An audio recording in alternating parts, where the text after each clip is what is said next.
I'm Eric Wolf, and my experience in business peer groups has changed my life, especially my membership in Vistage, one of the world's largest CEO advisory groups. I'm an entrepreneur, a business owner, and a Vistage speaker on the power of marketing. This podcast is dedicated to the people who make those experiences possible, the peer group chairs. Every episode, I interview a Vistage chair who has dedicated their time to helping entrepreneurs like me succeed. Welcome, everybody. My guest today is Peg Moertl. Peg Moertl Combat is the unofficial name, or just Peg Moertl? Yes, Peg Not spelled like mortal, but pronounced like mortal. Peg comes to us from Cincinnati, where she has a CE group, and welcome. I'm so glad to meet you. So glad to have you here. So glad to be invited to join you, Eric.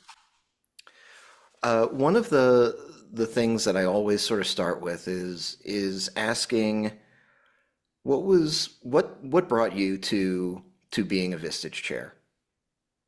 Well, I've spent 45 years plus now building communities, primarily as an economic development professional, a small business professional, a community developer in government, in the private sector, and in nonprofit organizations. And my last two gigs, I was a CEO of two large organizations. And when I finished up with the second one, I thought, I think I'm finished being a CEO, but I'm not quite ready to sit down.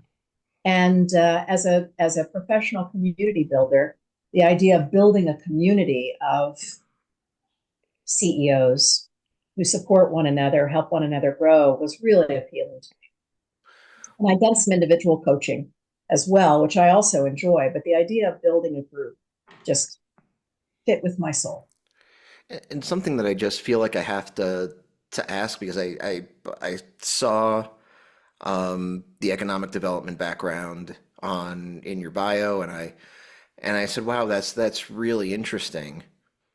What Because we don't entrepreneurs and business owners and people, a lot of times we don't correspond that much with the folks that are working in our sector of the government. So what did you bring from that to the being of the business community now and being a Vistage chair? What is that perspective given you? Well, first, I was also a banker for 20 years of my career. So in community development, community and economic development. So I think being in the public sector, one of the things that helped with is I understand how some of the subsidy programs work. I understand how some of the incentive programs work that might be useful to my members. So that's a value. And in general, across the board, in terms of my background and economic development, I also understand how finance works. And and and while I understand the motivation of entrepreneurs sometimes to build their airplanes as they fly them, I also understand some of the practical realities of trying to do that, and kind of what you need, and how bankers say yes, how public officials say yes to create access to certain programs. So that's all been really helpful to my members. And what was the process like for the first time of then trying to get potential Vistage members to say yes? I know that that's not always an easy journey. For me to build my group, is that the question, Eric? Yeah. Yeah, What that's was like that the like? hardest thing I've done since other than child rearing.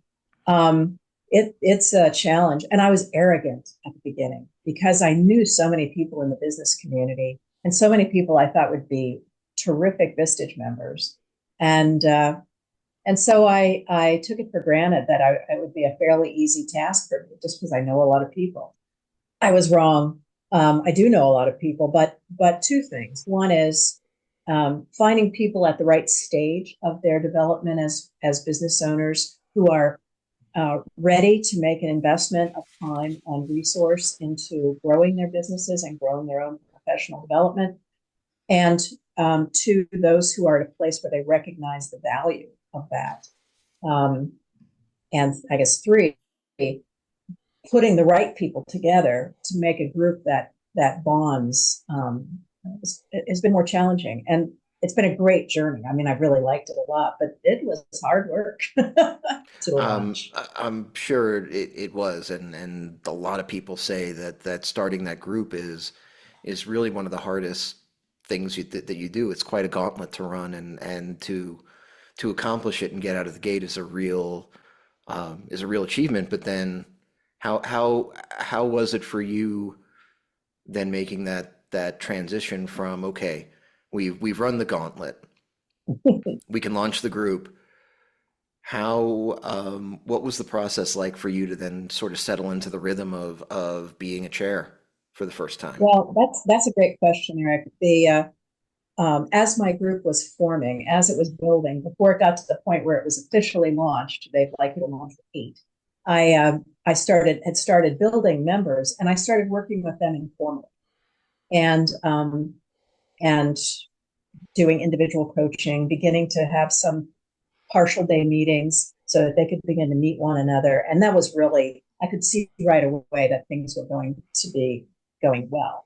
And that really fired me up to keep going in the journey to get to the official launch, Right. because I could see where the value was going to come in. Um, the the transition to the rhythm of having a regular group that meets every month, and my one-to-ones with each member every month, is really still emerging. In the 2 weeks before my group meeting every week, that's really when I do my one-to-ones. And that gives me a little time in between when I can continue talking to the candidates, but also have some time for myself, which was part of my objective personally. So that's been kind of a joy, but a little bit hard for me to adjust to, because I'm used to going full tilt boogie all the time. Sure. So having a little bit of a slower part of the month, and living into that rhythm, is something that I wanted, but it's been a challenge for me as a type A So leader to. so what do you do with the slow parts of your month? What are you, as somebody, and a lot of us who either run businesses, or time isn't exactly our friend, and you've been in that seat, and now you're a Vistage chair, and you sort of deliberately said, I'm going to have some downtime. Yeah. What has that bought you? It buys me time to garden, and look after my yard a little bit. It buys me time to read and prepare myself to be a better coach and a better Vistage leader. It buys me time to be involved in my community, which I've always sort of done on the side, but I serve on 3 nonprofit boards as well. So, Oh, that's awesome. and I chair one of those it's a shelter for homeless families. So it gives me time to do some of the work that also feeds my soul. Plus, planning my next trip. There you Part of the go. reason I'm doing this is because I wasn't ready to sit down. I still feel like I have things to contribute, and I really enjoy the fulfillment I'm getting from that work with my Vistage group. But in addition, it's also to feed my travel habits. So that's a part of my fun. Awesome. How would you say that has being a chair impacted your leadership style? Have you had to adapt things that you used to do in order to be a better chair? Yeah, absolutely. So one is I'm really working hard to become the best listener I can be, and to stay curious. I'm a person who tends to make decisions fairly quickly, and so I leap into problem solving mode with my members, and I've really learned not to do that, but to help them refine their own approach to decision making, and come to their own conclusions through my asking good questions and remaining curious. So that's really been an important development in my own skill and in my own leadership. The other is that I've been a consultant many times, but being a coach is quite different. Again, being a consultant, you sometimes provide some of the answers or suggest solutions. As a coach, I don't do that's not my Right. primary role. So that's been a fun and challenging aspect of new development for me. You've got to show somebody the path versus dragging them down it. Sometimes I don't even show them. Sometimes I just help them figure it out for themselves. That's really the best kind of success. Very cool. Would you say that there are specific types of folks that really excel in your group? That I've thought about that before, and certainly part of the value of a good Vistage group is that we have a lot of diverse perspectives, diverse industries, diversity in all of its aspects, and my group is no different from that. So I have people in manufacturing, and I have service providers, and I love the value that they bring to one another. So I don't know that I would say that there is one or the other. I also have some pretty dramatic differences in size among the members of my group. Everybody has staff and all of that, but they're all at various stages of development of their own companies as well. And so uh, I have one, for example, who's starting to wind down. He's trying to figure out what he does, how he transitions to his staff in terms of leadership. And Sure. I have another guy who was a hired president, so he's in the role that my other member is considering getting. He's considering hiring a president. So one of my members who is a president provides a valuable. They're in very different places in their careers and in their perspectives, but they bring real value to it. I think that there's a fear sometimes for people that are joining um, a peer group situation like this. And so, as an example, I've been a Vistage member for 5 years, and when I joined my group, I definitely was one of the smallest, if not the smallest, businesses in the room. And you kind of say to yourself, "Geez, what do I have to contribute?" What would you say, given that your group has that diversity, different sizes and stages, how would you address that concern with somebody you were talking to? I think what's been borne out in my experience so far is that while there may be some differences in the scale of issues, many times the issues themselves are really quite similar. So everybody has people issues. That's a very common topic that people bring. Most of the people in my group are married with children, Hmm. and so what's happening in their personal lives and how that impacts their businesses is frequently a subject. And in neither of those instances does the size or maturity of the business factor in. Um, Except insofar as maybe, in some of the smaller, newer businesses, they're not quite ready. Everybody's still stretched and doing multiple jobs. They're not quite ready to have to just go out and hire more staff and have very refined um, uh, roles identified yet. They're moving in that direction, but not quite there. So that might be a little different from some of the bigger companies. One of the new things that I've encountered is that I have two or three members whose companies are remote, fully remote, Hmm. or where they are remote from their workforce. And so they may live in my area. They do live in my area, and they work from here, but their staff is either all over the place or in another place, and that provides some additional opportunities for problem solving and discussion that were new to me relative to my own experience. Well, and this is a relatively new problem to have, where this type of arrangement is now so common that you're going to have multiple members of a group that are dealing with whether they're remote or whether the whole company is remote, that that remoteness which impacts the culture and all of that other all of that other stuff. Yep. Um, what would you say that the the strength of your group is? If you were to say that the thing that makes my group unique is X, what would that thing be? Say there are actually two things. One is that I in, said you could only have one. too All bad. right, we'll do two. We'll do two. Thank you. That there are, and when I was building my group, of course, I'm searching for people who adhere to the Vistage values, trust and compassion and challenge and growth, who are high integrity, high performing. In addition, for my group, I'm looking for people who have a purpose greater than themselves. And so, what I have found is that has helped create a bond among my members. Um, they they are all, to a person, very open.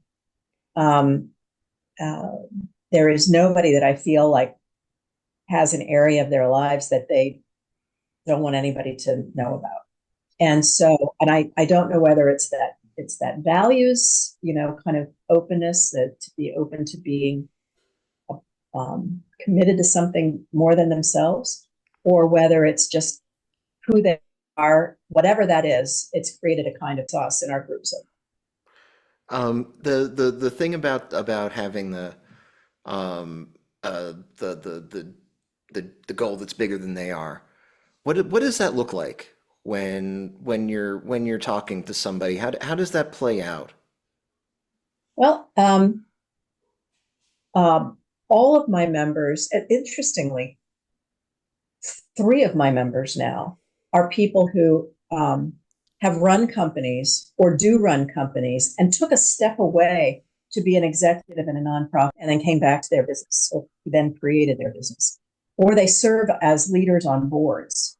So they're doing something um, and that gives them a little different perspective on organization building and finance and all of that. And I think that's been powerful in our group. That's awesome. If you were talking to somebody who was and let's say they come to you and they clearly have that value. You say, "Wow, you're somebody that would fit right in here." And they're trying to get their head around, is this the right fit for me? Um, for a lot of us, we don't have the peer group experience before we join something like Vistage. So what advice do you offer that person that hasn't experienced it, um, that doesn't know what they may or may not be missing by joining?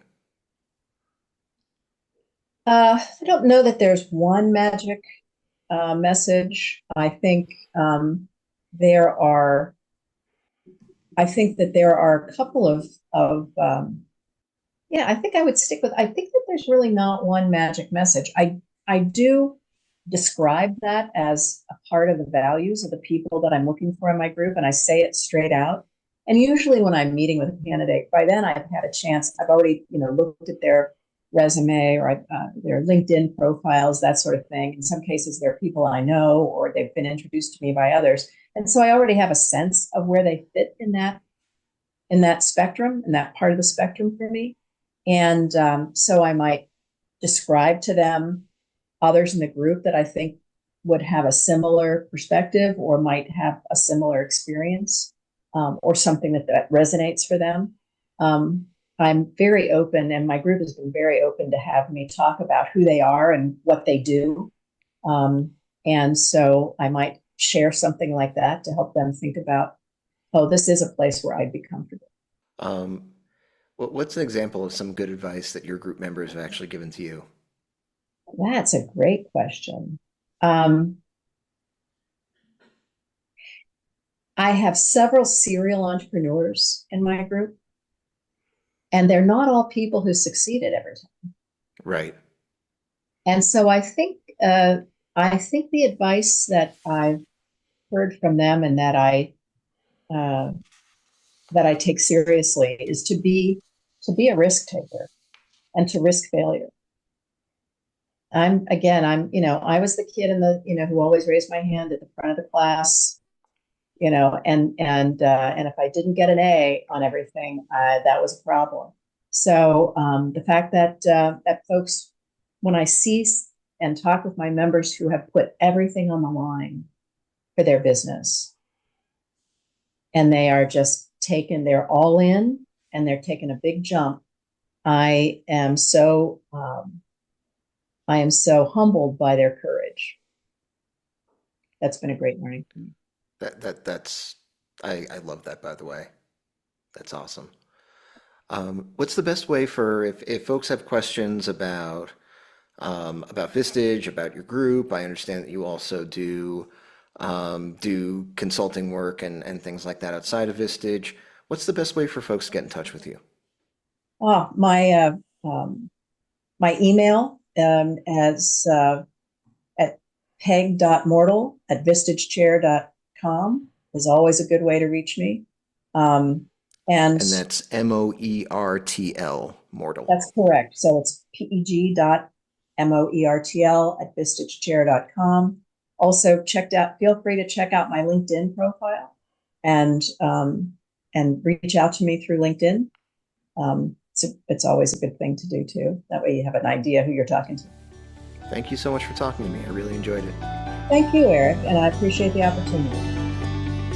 Thanks for listening to this episode of Chair Waves. You can subscribe to our feed using Spotify, Apple Podcasts, or your platform of choice.